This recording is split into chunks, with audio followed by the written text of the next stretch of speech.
Hi there. So thanks for showing up at this early hour of the morning. I've been on West Coast time, so this is really early. I am Leisha Sterling. I'm the Executive Director of Geeks Without Bounds, and I'm also on the board of directors of an organization called Frontline Wellness. I hope you'll come to our workshop at noon, just like a little shameless pitch.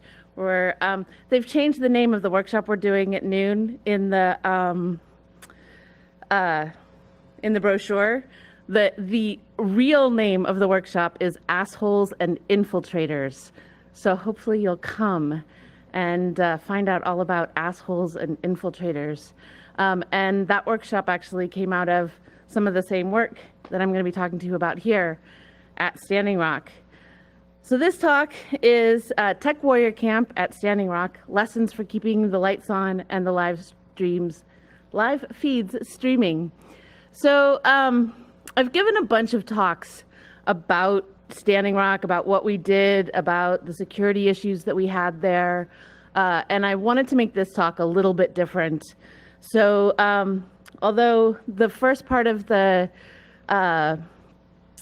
presentation slides are actually pretty much the same slides as from my other talk, it's mostly so you guys can see the pretty pictures before I move into like the real meat. So we're going to be clicking through a bunch of slides pretty fast. But let's start off with something. How many of you guys have heard of Standing Rock and what happened at Standing Rock? Okay, almost everybody. How many of you have heard of the Uni Stoughton camp? Not a single one of you. So I think that they are now in their 8th year. How many of you are aware of the Bayou Bridge camps? A few. How about the Sabal pipeline camps? Pretty much the same people. Water protectors over here. Line 3. Have you heard of Line 3? Oh, we're down to one water protector in the room that knows of Line 3. And how about the DAPL camps in Iowa? There's a few people. Okay. So why do you think that you've heard of some of these and you haven't heard of others? I think that there is a combination of factors that one of the key factors is social media use. So some of these have been using a lot of social media, Bayou Bridge, Line 3, but a lot of them haven't used social media hardly at all. The Uni Stoughton camp does have a social media presence, but it's not a big presence, and it's mostly just the leaders and organizers of the camp that put things out. By the way, I'd like to apologize to the nation if I am pronouncing Uni Stoughton wrong. So you're not seeing a lot of live feeds or pictures from the general public from that camp, and you're not really seeing a whole lot on social media from some of these other camps as well. And a big reason why everybody knows about Standing Rock is because first, there was a lot of grassroots social media action to get the information in front of people. And then because it became viral on social media, the ordinary media couldn't completely ignore it. But even if the ordinary media hadn't picked up on it, a lot of people would still know about Standing Rock because of how much effort was put into the social media presence. And that's an important reason for why I ended up going to Standing Rock. So it seems like everybody in this room knows what this is about, but in case there's anybody on the internet who happens to be watching this who doesn't know what it's about, there was a pipeline, there is a pipeline, but back at this point, there was a pipeline planned called the Dakota Access Pipeline. And it was planned to go across the Missouri River and also through some sacred lands that belong to, by treaty, the rights to them belong to the Standing Rock Sioux tribe. And not just the Standing Rock Sioux tribe, actually. The treaty gives the rights to the Lakota, Nakota, Dakota people in general. And permission was not received from the signatories of that treaty to put this pipeline through. And so there were direct actions on the ground, including a massive camp that at one point was the third largest city in all of North Dakota, which I think is pretty impressive for a place that before and after is literally just an open field. To give you some idea of how remote this is the satellite image of where Ocetishakawing is. Ocetishakawing, by the way, is Lakota for the Seven Fires or the Seven Council Fires. It is the name of the Lakota Nation in Lakota. This place was also very much a war zone. My first hint that this was a war zone was when I arrived coming down the highway towards the camp. About 30 miles outside the camp, there's this roadblock, and the roadblock really reminded me a lot of roadblocks in the West Bank, and that is not hyperbolic at all. There were National Guard with rifles, and they would stop you, and if you were white, they would ask you, have you been down this road recently? And if you said no, they would say, well, we just want to let you know that there's some camps down here, and there's some people who might be walking along the side of the road, so please drive carefully. Thank you very much. And they'd let you through. And if you said yes, they'd say okay. And they'd let you on through. Now, if you weren't white, you had a very good chance of not being allowed through at all. And there was a place there where they would make you turn and go the long way around. They weren't actually stopping you from going to the camp. They were just making you take an hour and a half to take a drive that should have taken 30 minutes. That's it. So these are some pretty pictures, in case you haven't seen what the camps looked like. It was really dramatic and amazing to come upon this place and see all those teepees and all those tents. But as you can see, there's no mains electricity, no running water, no sewer, nothing like that. There are some awesome revolutionaries holding up Worried Monkey.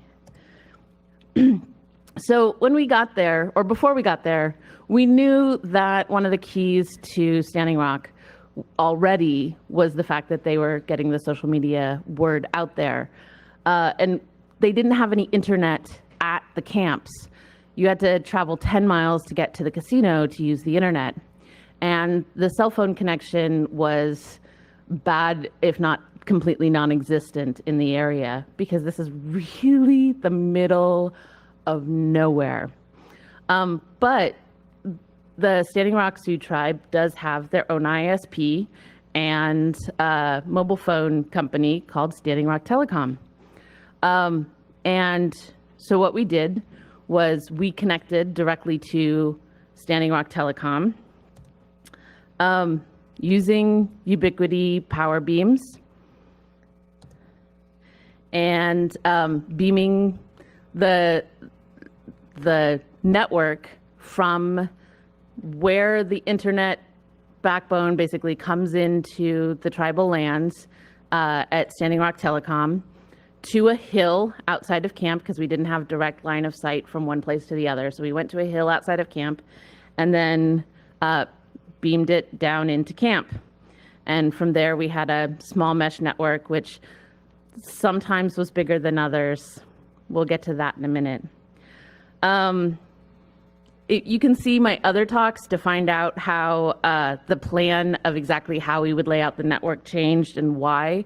But I just want to say that if you're going to put together a network for a community that is not your own, take the time to listen to the people that are there.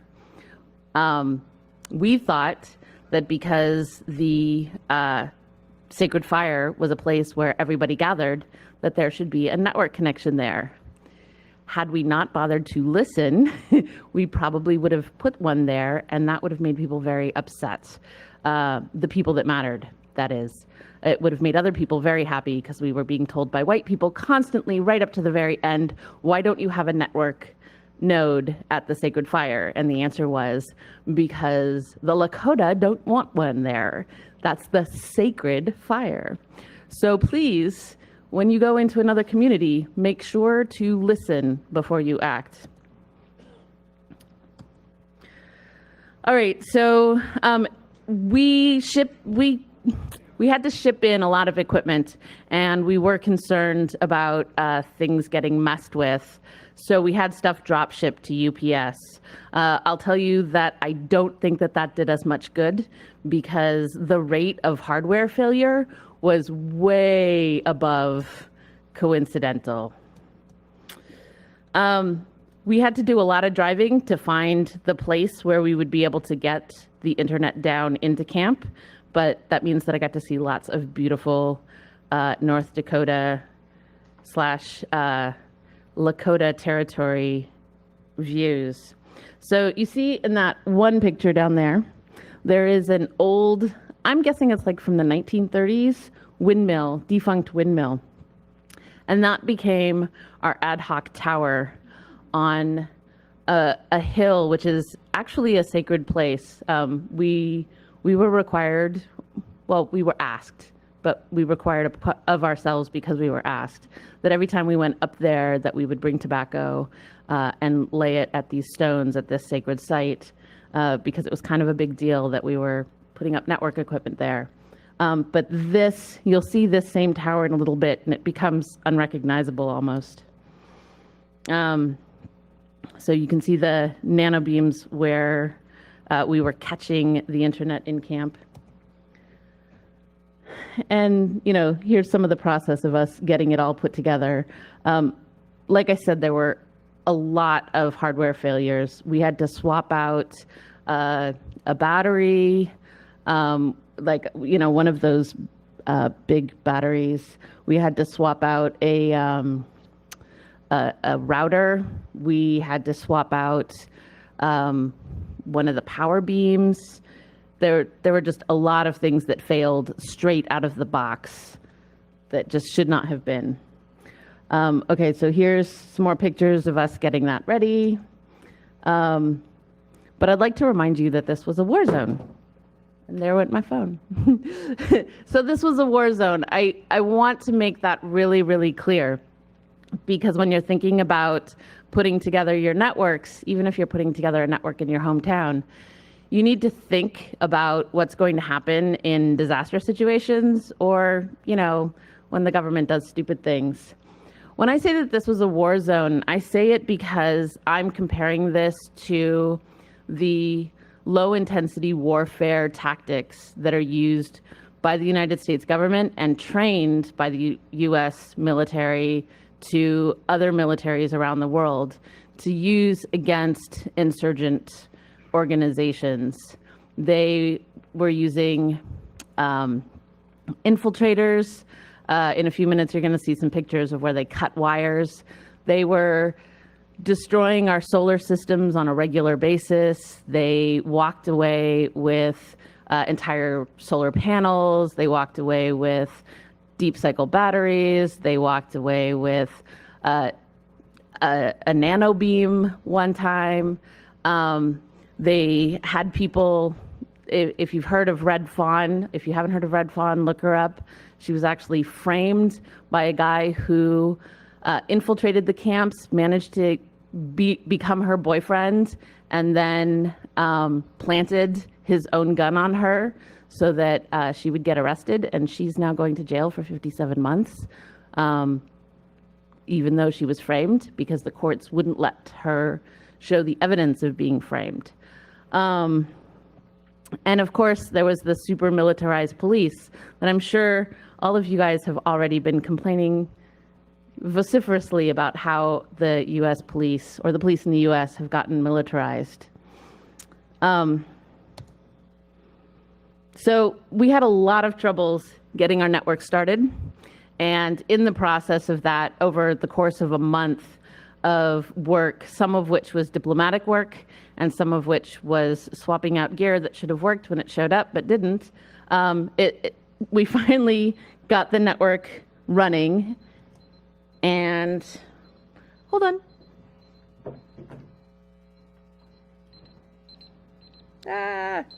Stop. Sorry. We finally got the network running. And to this day, I'm disappointed because I tweeted Boing Boing that the very first site that we connected to was Boing Boing. And they didn't retweet us or anything. My feelings are hurt.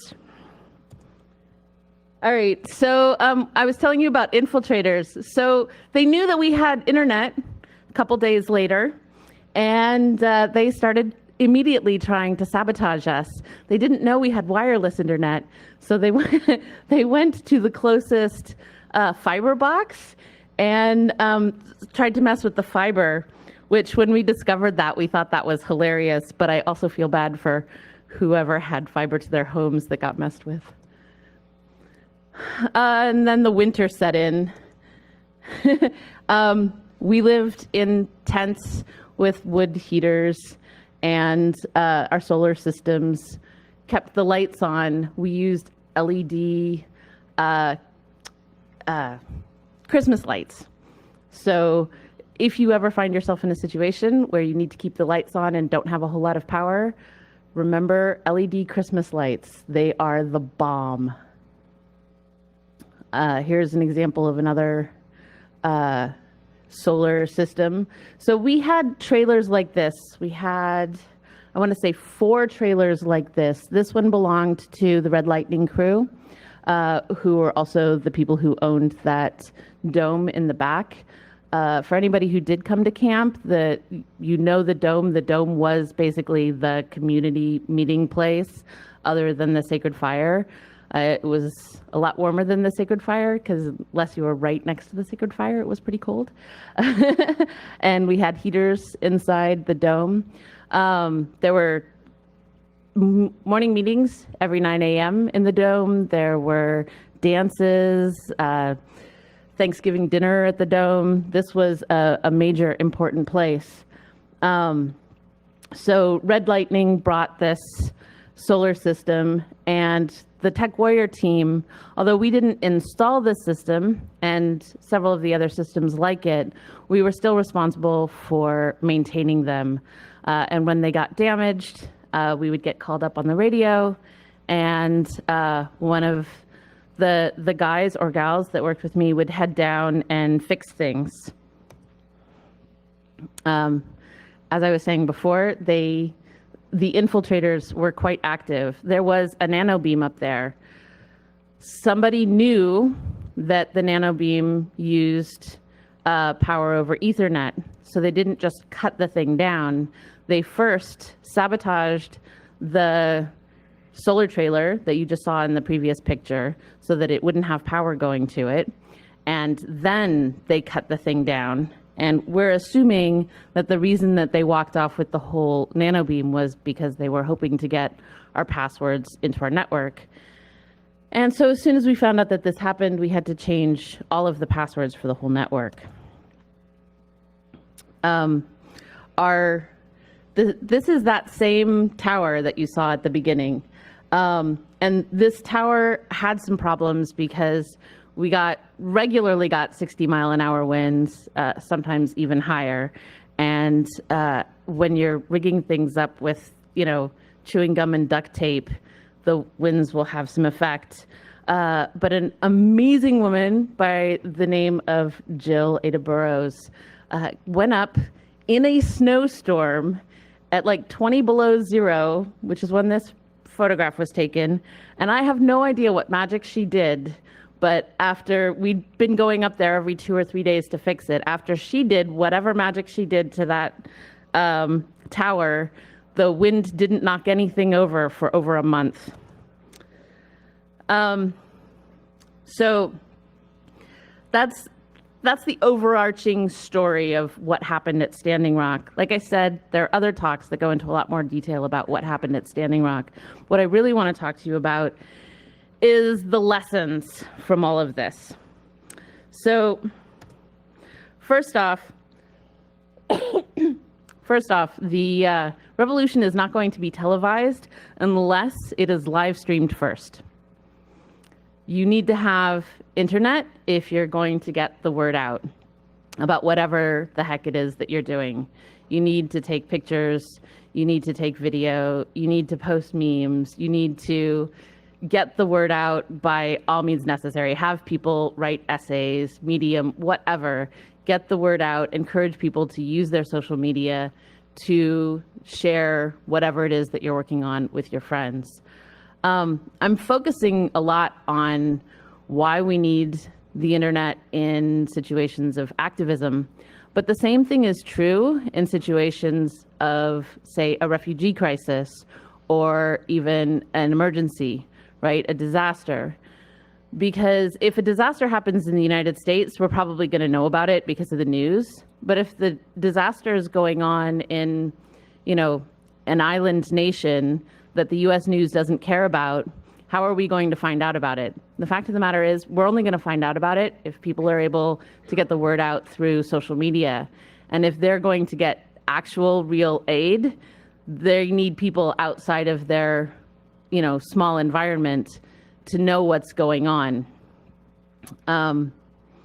Yeah, that's all I'll say about that and the international aid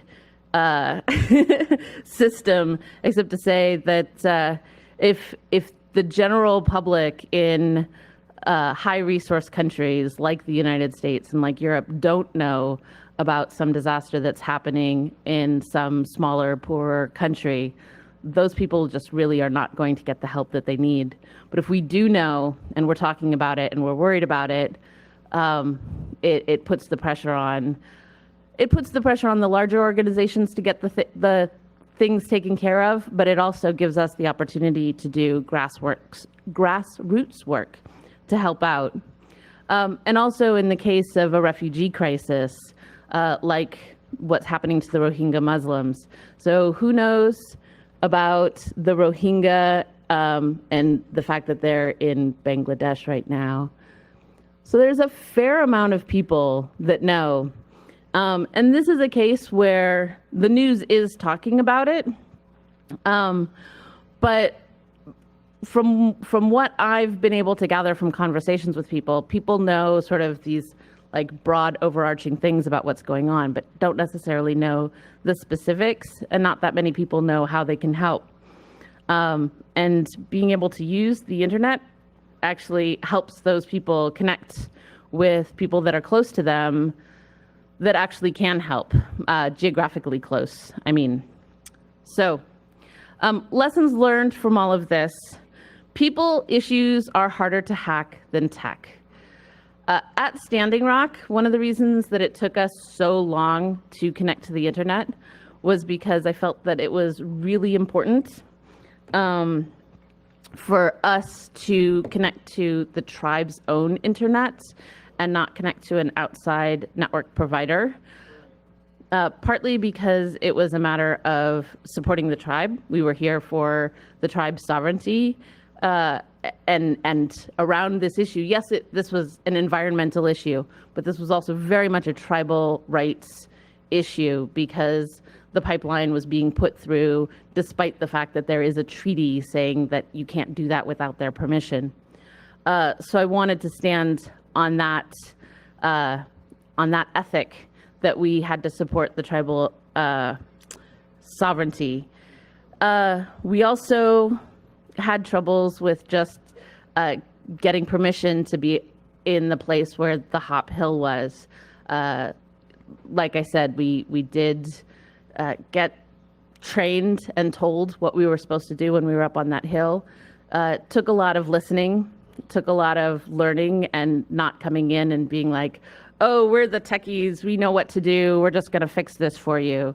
You just can't do that and not be, well, an asshole. And if you come to the thing at 12, We're all assholes, but let's try to be less assholes. Anyway, so another big lesson learned is that your first priority for telecoms is electricity. If you're in the middle of nowhere, or if you just had a disaster, you might have the best network gear in the whole wide world. If your electricity isn't working, it's going to do you absolutely no good. And so a lot of times what we would do is we would set our morning priorities of get the electricity up and running in this place, in this place, in this place, so that tomorrow we can set up some network gear there. Or, you know, so-and-so said that their power has been sabotaged, go fix their power so that we can have network there. And of course, having power wasn't just about having the network, it was also about having LED Christmas lights so that you could see at nighttime. But if your electric systems work or don't work, nothing else is going to. Another is know your threat model. I did not know my threat model going into Standing Rock. Standing Rock completely changed my life on so many levels. And one of them is that after years and years and years of being sort of theoretically paranoid, now I am deeply and viscerally paranoid about everything. Whereas it was always about those other people over there that need to be concerned about surveillance, suddenly it became extraordinarily personal. And I hate to say this, but for the vast majority of us, we are not going to really comprehend our own threat model until it's brought face to face with us. So if you know somebody else who's already in the midst of whatever threat model you're dealing with, talk to them and listen to them. Pay attention. Don't, I can't think of the word. Don't ignore when somebody says, no, really, I need you to put that phone in the Faraday cage. It may seem a little paranoid to you or a lot paranoid to you, but they probably have a good reason for it. The other thing, assholes and infiltrators. Like I said, 12 p.m., you totally want to come to my workshop with Joel. It's really important to have appropriate paranoia. So one of the things that happened at Standing Rock is that pretty quickly, once we knew that we had lots of infiltrators, and you can't possibly know who those infiltrators are. Well, some of them you can figure out, but most of them you can't. So then everybody started thinking that everybody was an infiltrator. I was an infiltrator. Johnny Asarone was an infiltrator, he was like the second in charge of the whole camp. The tribal chief was an infiltrator. Like everybody. Oh my God, did you notice he did such and such? Do you think he's an infiltrator? And the answer that we came to somewhere in like early December, I think, was no, not an infiltrator, just an asshole. So like learn to recognize, is somebody doing stupid things because, you know, they're human and they're an asshole just like the rest of us? Or is it something more serious? And how are you going to deal with that? Working with volunteers. And I would say this goes actually working with employees as well. If you do have some sort of employee situation, have a clear onboarding process. You may be in the midst of a crisis because you're at a refugee camp or an emergency response situation, but you still need to have a clear onboarding process. Think about that before you ever go out if you have the opportunity. But even if you don't have the opportunity and you just find yourself in the midst of it, take the time, even though you don't think you have the time, make the time to create a proper onboarding process because it will save you so much time later on. Also, make sure that you have your secure network configuration in greater than 2 places. I said greater than or equal to, but really greater than 2 places. We had a situation where our entire network configuration booklet with all of the passwords and IP addresses and everything ended up going on a trip to Tanzania by accident. Yeah, irony. All right, so more networks. What we learned at Standing Rock has allowed us to help a bunch of other people think about and plan and build other networks. Aziz Razul is in the process of building a wireless network for the Rohingya refugee camps in Bangladesh. And he and I have spent many long hours on the phone discussing the environment, looking at maps, figuring out what the best network gear for him is. There's also a couple of local communities in India, rural communities that have terrible internet and some other issues, let's just say that, with their internet access. And so they're building their own networks. There's one that I didn't add on here that actually predates Standing Rock, and that is we worked on a project that we called CanoeNet, which was putting together networks that aren't directly connected to the internet, but have their own internal, in their village, Wi-Fi connections. And the content that the community wanted from the internet would be brought on a hard drive by canoe, that's why it's called CanoeNet, from the closest town that actually has internet out to the jungle. And they would, had their server where they could actually get things like Wikipedia and stuff like that locally for local education. That is a really good, that's a good network model for some communities who don't necessarily need to have a connection to the outside world all the time, but want to have the ability to have network communication within a specific zone. Myron Dewey has been working for a while now on trying to get a Wi-Fi network connected at the Walker River Paiute Reservation in Nevada. Unfortunately, in 2017, I had, pretty much no resources to go down there myself and help out. And I hope that he's able to get that done. And you should totally do this in your hometown. And they're telling me that we need to stop. That's why the lights are on. I'm guessing. No, it's only 10:33. Okay. So I'll just keep going. So why do you need to do this?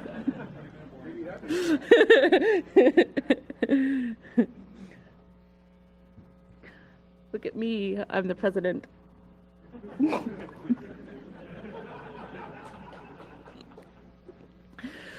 All right, so why would you want to do this in your hometown? Net neutrality, maybe? I'm a big believer in community-owned and community-operated companies, co-ops, and I hope that you are too. I know it's great to be able to come in and be the grand dictator of all things and just make things happen because meetings are long and boring. But despite the fact that meetings are long and boring, if you can work together as a community, you can create something that's much more resilient and hopefully won't get swallowed up by one of the big companies that is too big to fail. You can also build resilience into your system. Well, resistance as well. Build resistance into your system, please, people. Build resilience into your systems by, well, for one thing, not being too big to fail yourself. So if you're small, you can experiment with things and try things that the big companies aren't necessarily going to try. And if you're a co-op, you're able to spread the risk of success or failure among the community of people who are willing to take this risk together, in small measure, all of us taking the small risk together as we put these things together. Evolutionary improvements come from heterogeneity. And if we're not trying lots of things, we're not going to move things forward and improve just the system in general. But also heterogeneity means that if there is a disaster that takes out all of X kind of system, then there's Y kind of system that might still be standing. An example of this, the US government has decided that we no longer need to rely on hams for emergency response. And about a year ago, they were telling Aries that, oh, we don't really need you anymore because now we've got this contract with AT&T, and AT&T has set up these special, super hardened mobile phone systems, and all the emergency responders are going to have access to these super awesome hardened mobile phone systems, and so we don't need your radio relays anymore. So Washington State, well, the Pacific Northwest in general, but I have been living in Washington State, so I know about what happened in Washington State, did a practice run. What do you call that? An emergency exercise. Thank you. Words. It's really bad that I'm a speaker and I can't think of words. So they did an emergency exercise on what would happen if the Cascadia fault were to go, 9 point whatever earthquake. And there were all sorts of horrific things that they discovered, like we are completely unprepared and cannot possibly be really prepared. But among other things, it became super obvious that hardened AT&T network was going to do nobody any good. And really, they need Aries. And the governor of Washington State and the head of emergency response for Washington State said, yeah, we definitely need you guys, Aries. Keep doing what you're doing because we need you when it all goes bad. So that's just an example. If we have only one system, only one company, only one way of doing things, then when something breaks, we're all screwed. So what do you need? What do you need? Have I harped enough that you need reliable power? Whether you're building this in your community or whether you're working on helping support a water protector camp or whatever future Occupy style camp might exist, or the next Arab Spring or a refugee camp, whatever it is that you're building a network for, you're going to need reliable power. And even if you're at home, even if you are in your hometown, do not think that your mains electricity is secure enough.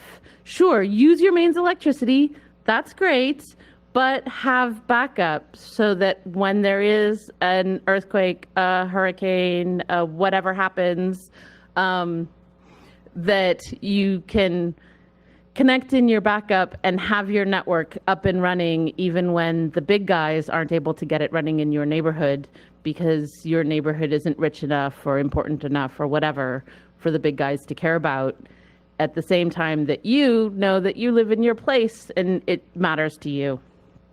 You're going to need network equipment. So I meant to put a bunch of links in here to companies for network equipment, and sorry to say, I was finishing up this morning and my Wi-Fi hotspot wouldn't let me connect to my Evernote. So I promise you all that later on when I'm at the hotel and not here on a, Wi-Fi with lots of hackers, I will try again to connect to my Evernote. And when I post these live on the GWAB website, it will have links to a bunch of different companies. Also, by the way, a number of the companies that sell wireless ISP equipment, like Ubiquiti, have online videos or podcasts, basically courses in how to set up your own ISP. And there's even a website called startyourown-isp.com, I think it is. So there's actually a lot of resources out there on how to start your own ISP. And it's worth taking the time to learn how to do it. A lot of them will go on and on and on about how much money you need. And the fact of the matter is, if you're trying to make a neighborhood or a community network, say here in the United States, in a city like New York or something like that, in addition to all of your network gear, you're probably going to need to spend a lot of money on lawyers, unless you can get the lawyers to donate their time in exchange for internet connection or something. I don't know, because there's legal issues.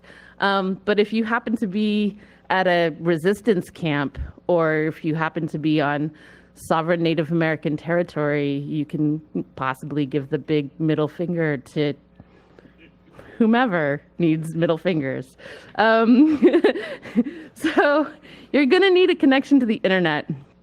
As you heard before, we had a local trusted ISP at Standing Rock. And in some cases, you will have a local trusted ISP that you can connect to. That's super easy. It doesn't, it doesn't take much effort if you do have a local ISP that you can go and talk to the managers and work all that stuff out. But there are tier 2 network providers that will give you basically a much fatter connection, which will cost you less in the long run. Your actual bandwidth, once you spread it across all of the people within your network, really becomes almost not free, but it approaches zero the more people you have involved in your network, when you're not just connected to a local ISP, but really become your own ISP. You're going to need to have people to keep it running. Whether it's volunteers on site for something like Standing Rock, or whether it's employees who are going to keep it running. There are people who run rural wireless ISPs, where it's literally one guy keeping the whole rural ISP running here in the United States. And those guys say that basically they never have vacations. They spend a lot of time waking up at 3 o'clock in the morning. It's kind of like having an infant for the rest of your life. So you don't want to do that. You don't want to be the one guy trying to do this. Make sure that you have a few other people. And this is one of the reasons to have a co-op, because you can find the way to balance out, trade versus cash, in order to make sure that you've got the people who are not just being abused to be used at 3 o'clock in the morning, but are actually getting something out of being part of that. And security. There is an entire talk.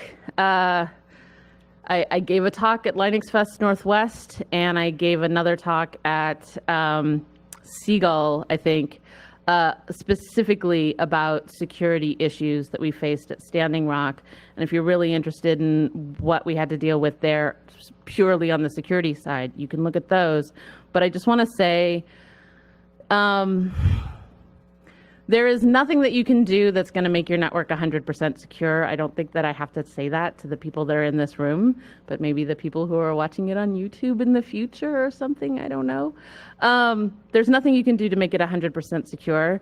So you want to make sure that the people who are using your network understand about encryption and use encryption, encrypt all the things. But you also want to make sure that your network is as secure as possible. You use tools. Splunk used to be a sponsor of Geeks Without Bounds, but they're not a sponsor of us anymore. So I don't feel like I have to, apologize or whatever. But Splunk is a really good tool for keeping track of what's happening on your logs. Security Onion, I hear somebody say. It's funny, I can't see you guys at all. Oh, there you are. Yeah, using tools that will help you to actually parse your logs and know what's happening, who's trying to connect through your network or, knock on your door. Those are very important, but also physical security. As you saw at Standing Rock, we had a lot of physical security issues. I would say that one of the best tools is a hunting camera. So a Wi-Fi camera, if your Wi-Fi goes down, whoops, you don't have your evidence. But with a hunting camera placed, strategically pointed at your network gear, if something does happen, you can go find out what's going on. And if you check that regularly, you can check for people coming by and surveilling the site before they actually do something to it as well. So do use cameras, whether you're using internet connected IP cameras or whether you're using unconnected hunting cameras and going and picking up the SD cards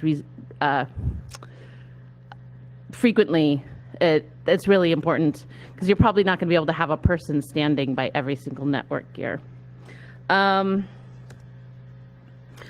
Also, I want to mention there's more than one way to skin a cat. Aziz Razul was working a few years ago on a really cool project. I think that he was forking a project that came out of Germany, if I'm not mistaken. But Aziz's project was called Delightful, or I should say is called Delightful. I'm pretty sure it still exists in its named form. The project itself obviously exists. But so the original project was like these two cans with lights and a light sensor. And instead of having fiber optic cable, they're just, pointed at each other across space, right? And you get fast internet, just like you would over a cable. The problem is you need line of sight, of course, and things like fog and weather can interfere with your network connectivity. But he figured out that actually you could do the same thing and just make it a light pole. And so this project that he's been working on in Pakistan is providing street lights and internet at the same time. So this is something to consider. That project, by the way, is open source, and I really encourage people to fork and make more of that happen in the world. So I've only got a few more minutes, so I'm going to skip over this and get straight to the Wopila. Thank you to the youth of Standing Rock who led the call to protect the Minnesota, the Missouri River, and to the people of the Great Sioux Nation who welcomed us into their land. I'd like to thank all the volunteers, the donors, the supporters, the keyboard warriors, the senders of chocolate. I love you. And all the other water protectors. And I'd also like to thank the people who answered my GoFundMe because Geeks Without Bounds lost our fiscal sponsor at the end of 2018 because the school factory closed down. And we didn't get a new fiscal sponsor until literally this last month. And so I've been employed but unemployed, i.e. I haven't had any salary or anything since January. And so I put out a GoFundMe to come here, and thank you to everybody who made it possible for me to get to New York and be here. Thank you.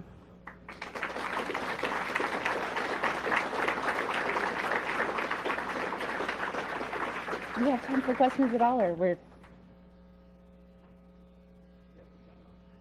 10 of? Okay, so we're 10 of, so we don't really have any time for questions, but I will be around. I'm going to walk that way so that the next person can get up here. And you can also reach me at leisha@gwob.org if you have any questions. Thanks.